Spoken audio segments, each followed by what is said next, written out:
Exercise 1.4 terminating and non terminating decimal expansion. आपने 9th class में पढ़ा था डेसिमल एक्सपांशन। आपने देखा था कि कैसे एक डेसिमल फ्रैक्शनल वैल्यू ये बताती है कि वो टर्मिनेटिंग है या टर्मिनेटिंग नहीं है। इसको एक सिंपल सा तरीका है जिसकी हेल्प से आप पता लगा सकते हैं कि जो डेसिमल एक्सपांशन है वो टर्मिनेटिंग होगा या नॉन टर्मिनेटिंग होगा। पहले देखते हैं टर्मिनेटिंग क्या होता है। सिंपल सी लैंग्वेज में बोला जाए तो टर्मिनेटिंग का मतलब है सपोज टू बी कोई वैल्यू है 2.1, ये इजीली रीडेबल है, आप इसको इजीली पढ़ सकते हैं। मैं बोलूं what is written over here, 2.1 is written over here, तो this value is called terminating value. Terminating value क्यों? क्योंकि आपने इसको पढ़ लिया। वही मैं अगर बोलूं 2.111 and so on, this is non terminating value. This is non terminating value. Terminating और नॉन टर्मिनेटिंग में फर्क क्या है? टर्मिनेटिंग का मतलब होता है, तो टर्मिनेटिंग में क्या है कि वैल्यू एक पॉइंट पे जाके स्टॉप होती है और नॉन टर्मिनेटिंग में वैल्यू एक पॉइंट पे जाके स्टॉप नहीं होती है। फॉर एग्जाम्पल इफ आई से 1/10, तो इसका आंसर आता है 0.1। अगर मैं बोलूं 1/100, तो आंसर आता है 0.01। मतलब ये वैल्यूज है टर्मिनेटिंग वैल्यू। वहीं पे अगर मैं बोलूं पाई की value 22/7 which is the value of pi, ये आता है 3.142 एंड सो ऑन, ये है नॉन टर्मिनेटिंग वैल्यू।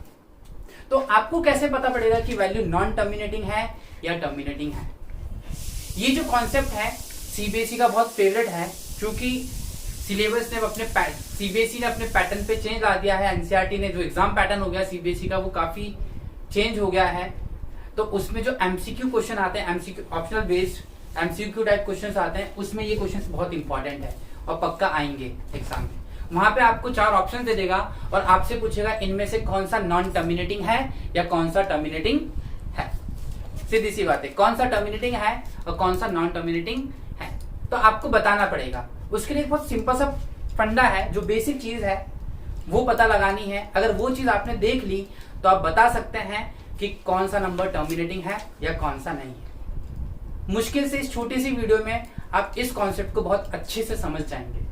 देखिए सपोज टू बी ये कोई फ्रैक्शनल वैल्यू है 1/25। आप सब जानते हैं कि ऊपर वाला नंबर क्या होता है?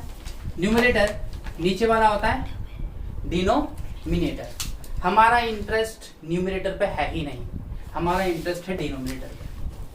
सबसे पहली चीज आपको ये ध्यान रखनी है कि आप चेक कर लीजिए वैल्यू कट तो नहीं रही। फॉर एग्जाम्पल अगर मैंने दिया 2/4, तो पहले कट रही तो काट लीजिए, सिंप्लीफाई करिए, ये क्या हो गया 1/2। कहानी इसके बाद क्यों की? अब जैसे यहां देखिए 1/25 कट रहा है क्या? नहीं कट रहा। This is the simplest form. After reaching the simplest form what you have to do, आपको चेक करना है डिनोमिनेटर।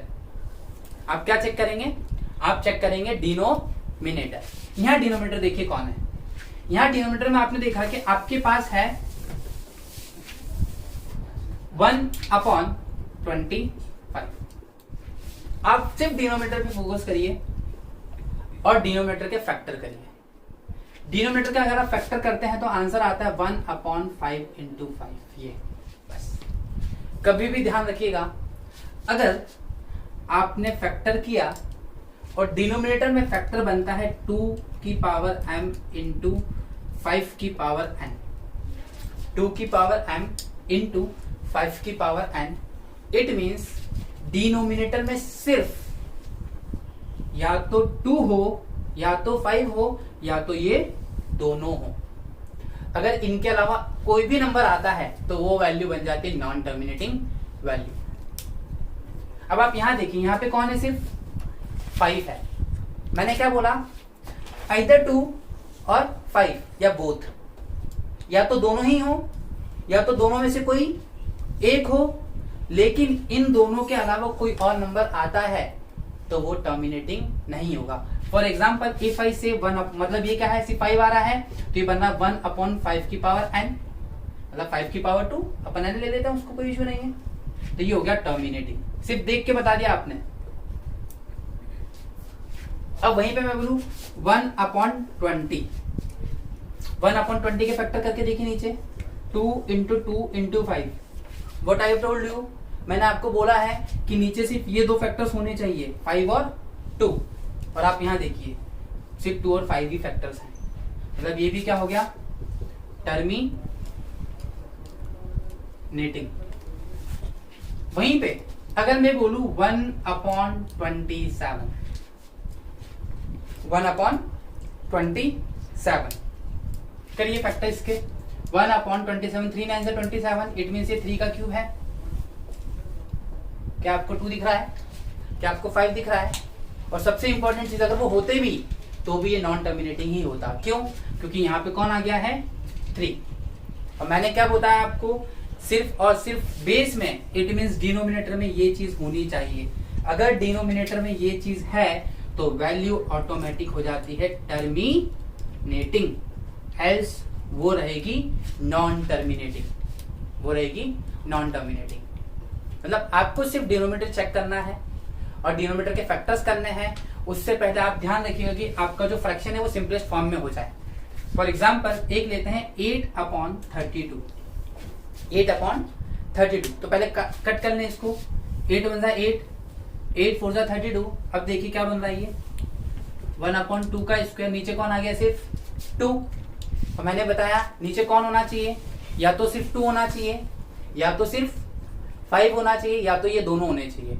बट इनके अलावा कोई भी एक्स्ट्रा आता है, कोई भी एक्स्ट्रा नंबर आता है तो वो उसका फैक्टर नहीं होगा, इट मीन्स वो नॉन टर्मिनेटिंग वैल्यू होगी। इसको सबसे बेस्ट समझना है तो इस एग्जांपल से अपन समझ सकते हैं।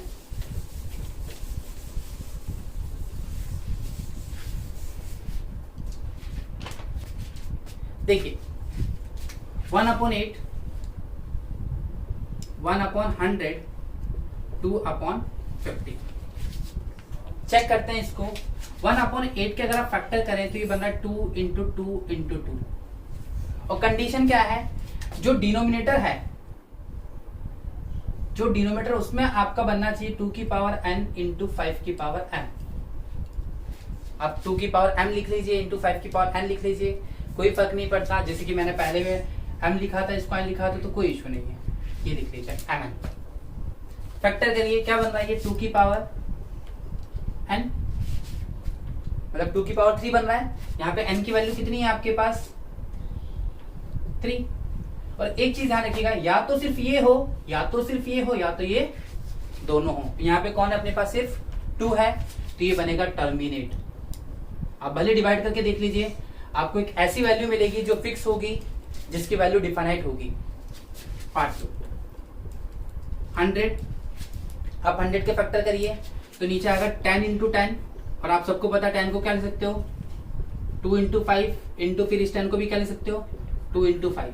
अगेन देखिए नीचे कौन आ गया, 2 की पावर 2 × 5 की पावर 2, 2 बार है, और 5 भी 2 बार है, हो गया। मतलब ये भी वैल्यू क्या हो गई, टर्मिनेटिंग। थर्ड पार्ट देखते हैं, कट रहा है तो काट दीजिए, 1/25। तो 1/25 आया, 1/5 का स्क्वायर, 25 5 का स्क्वायर होता है। अब देखिए नीचे सिर्फ कौन आया है, 5, तो ये भी क्या हो गया, टर्मिनेट। तो एक चीज तो क्लियर हो गई यहाँ पे कि अगर 2 है और 5 है, या इन दोनों में से कोई भी एक है, या ये दोनों ही हैं, तो वैल्यू कहलाती है टर्मिनेटिंग वैल्यू। अगर इसके अलावा कोई भी नंबर आता है, कोई भी नंबर इसके अलावा, तो वो वैल्यू बन जाएगी नॉन टर्मिनेटिंग, वो बन जाएगी नॉन टर्मिनेटिंग। सबसे बेस्ट एग्जांपल लेते हैं हम लोग, लेट्स टेक अनदर एग्जांपल। ये है 9/125। पहले चेक करिएगा कट रहा है, आई थिंक नहीं कट रहा है, कट नहीं रहा है, दिस इज सिंपलेस्ट फॉर्म। अगर हम इसको सॉल्व करते हैं तो जो नीचे आता है, हमें मैंने आपको पहले ही बताया था, हमें सिर्फ मतलब डिनोमिनेटर से है, सिर्फ डिनोमिनेटर से, न्यूमरेटर से कोई मतलब नहीं। अगर न्यूमरेटर कट रहा है तो काट दीजिए, नहीं कट रहा तो कोई बात नहीं। तो काटा, इसको अपन ने तो बना 5 की पावर 3। अब आप देखिए, मैंने आपको बोला था या तो 2 का फैक्टर होना चाहिए, या तो 5 का फैक्टर होना चाहिए या तो ये दोनों होने चाहिए। यहाँ पे सिर्फ कौन है, 5 है, मतलब ये वैल्यू क्या है, ये वैल्यू है टर्मिनेटिंग। अब ये कट रहा है, 9 1 9, 9 9 81। अब देखिए 1/9 फैक्टर करिए, 3 into 3। As I told you, as per the concept, आप सबको पता है डिनोमिनेटर में कौन होना चाहिए, 2 और 5 होना चाहिए, लेकिन यहाँ पे कौन आ गया, 3, मतलब ये वैल्यू हो गई नॉन टर्मिनेटिंग। मतलब अगर नीचे आपको 2 और 5 के अलावा कुछ भी दिखता है तो वो नॉन टर्मिनेटिंग है। कुछ भी मतलब प्राइम नंबर्स। 4/64 को देखें, कट रहा है, 4 1 4, ये 4 1 4, 2 बचा, 24 6 24, 16 किसका स्क्वायर होता है, 4 का स्क्वायर होता है। 4 को कर सकते हैं आप 2 का स्क्वायर, 2 into 2 हो गया, तो 2 की पावर 4। अगेन क्या बचा अपने पास, सिर्फ 2, तो ये भी हो गया टर्मिनेटिंग। तो इतनी चीज आपको समझ में आई अच्छे से कि टर्मिनेशन क्या होता है, नॉन टर्मिनेशन क्या होता है। सिंपल सी लैंग्वेज में देखा जाए तो टर्मिनेशन का मतलब है किसी फिक्स वैल्यू तक पहुंचना, और नॉन टर्मिनेशन का मतलब है किसी फिक्स वैल्यू तक नहीं पहुंचना। अगर आप इसको सॉल्व करेंगे then you will reach a final approach. एक आपको सिस्टमेटिक पॉइंट मिलेगा जहां पे इसकी वैल्यू रुक जाएगी और यहाँ पे आपको कोई पॉइंट नहीं मिलेगा। The division must be continue, वो चलता रहेगा। इसी वजह से हम उसको बोलते हैं नॉन टर्मिनेट। इसका मतलब कि ये रुक ही नहीं रहा। इसको बोलते हैं टर्मिनेट, इसका मतलब ये रुक रहा है। ठीक है, अब एक्सरसाइज के कुछ क्वेश्चंस करते हैं, वो आपको हेल्प करेंगे इसको और अच्छे से समझने में। हमने टर्मिनेटिंग एंड नॉन टर्मिनेटिंग के जो रूल्स होते हैं वो सीखे अभी, कि कौन सा नंबर टर्मिनेटिंग होगा, कौन सा नहीं होगा। अब exercise 1.4 question number first, once again मैं आपको फिर बताऊंगा कि ये एमसीक्यू बेस के लिए बहुत इंपॉर्टेंट क्वेश्चन है, तो इस वजह से आप इसकी प्रैक्टिस कर लीजिएगा अच्छे से। तो 13/3125, चलिए 3125 के फैक्टर करके देखिए। 5 से जाएगा 6 to 5, फिर 5 से गया 1 to 5, फिर 5 से गया 25, फिर 5 से गया 5 5। हमने देखा कि कितना आया, 5 की पावर 3 और ये 2 5, और डिनोमिनेटर में कौन आ गया, सिर्फ 5। और मैंने आपको बोला था अगर डिनोमिनेटर में सिर्फ 5 है तो वो क्या होता है, टर्मिनेटिंग। ओके, नाउ पार्ट 2 है 17/8। फैक्टर करिए नीचे, वैसे कट तो रहा नहीं है, 17 इज अ प्राइम नंबर, तो ये बन गया 17/2 का क्यूब। अगेन नीचे सिर्फ 2 आया है, मतलब ये भी क्या हो गया, टर्मिनेटिंग। Third part 64/455, 64/455। चलिए अपन करते हैं 455 के factor.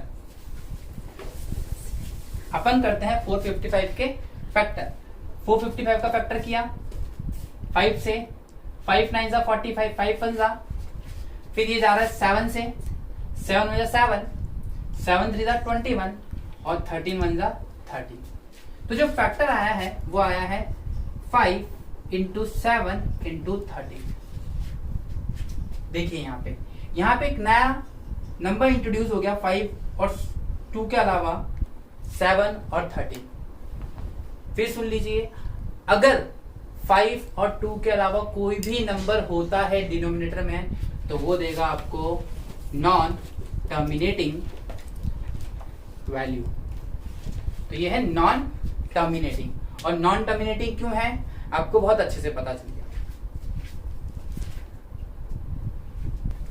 Let's start fifth part, 29/343। आप सबको पता है कि 343 होता है 7 का क्यूब, तो 7 into 7। अगेन नीचे कौन आ गया, 7 आ गया, which is other than 2 and 5, तो इट इज नॉन टर्मिनेटिंग। अब यहाँ पे तो बहुत ही सिंपल है, ऑलरेडी उसने फैक्टर करके दे दिया है। अब आप खुद सोचिए, यहाँ पे 2 भी है और 5 है, सिर्फ 2 और 5 है, मतलब ये कौन सी वैल्यू होगी, टर्मिनेटिंग होगी। नेक्स्ट पार्ट फिर देखिए 2 भी है, 5 भी है, लेकिन ये आ गया अनवांटेड मटेरियल एक 7⁵, मतलब ये भी क्या हो गया, नॉन टर्मिनेटिंग। तो इस तरीके से हम लोग फाइंड आउट कर सकते हैं कि कौन सा नंबर टर्मिनेटिंग है या नॉन टर्मिनेटिंग है। This concept is not only important for the exam point of view, but future में आप अगर कोई कॉम्पिटिटिव एग्जाम देते हैं विच कंटेन्स द मैथमेटिक्स, जिसमें मैथमेटिक्स का अगर कुछ भी पार्ट है तो ये पार्ट बहुत फेवरेट है, जिसमें सीधा सीधा क्वेश्चन ये कॉट होता है कि कौन सा नंबर टर्मिनेटिंग है, कौन सा नंबर नॉन टर्मिनेटिंग है। इवन एनटीएससी एग्जाम्स के लिए भी बहुत इंपॉर्टेंट है ये, और सीटेट वगैरह जो एग्जाम्स देंगे आप लोग, सीटेट, स्टेट टेट, उन सब के लिए बहुत ही इंपॉर्टेंट है। तो होप सो आपको समझ में आया होगा। फिर एक बार चीजों को देख लेते हैं। टर्मिनेशन का मतलब यहाँ पे है डिनोमिनेटर में फैक्टर्स 2 और 5। अगर इसके अलावा कुछ भी आता है तो वो वैल्यू कहलाती है नॉन टर्मिनेटिंग। और जो टर्मिनेटिंग होता है, टर्मिनेटिंग का सिंपल सा मतलब है एक वैल्यू का फिक्स पॉइंट पे रुकना, और नॉन टर्मिनेटिंग का मतलब होता है कि वैल्यू का नहीं रुकना। और अगर नीचे 2 और 5 फैक्टर है तो वैल्यू रुकेगी, एल्स वैल्यू नहीं रुकेगी।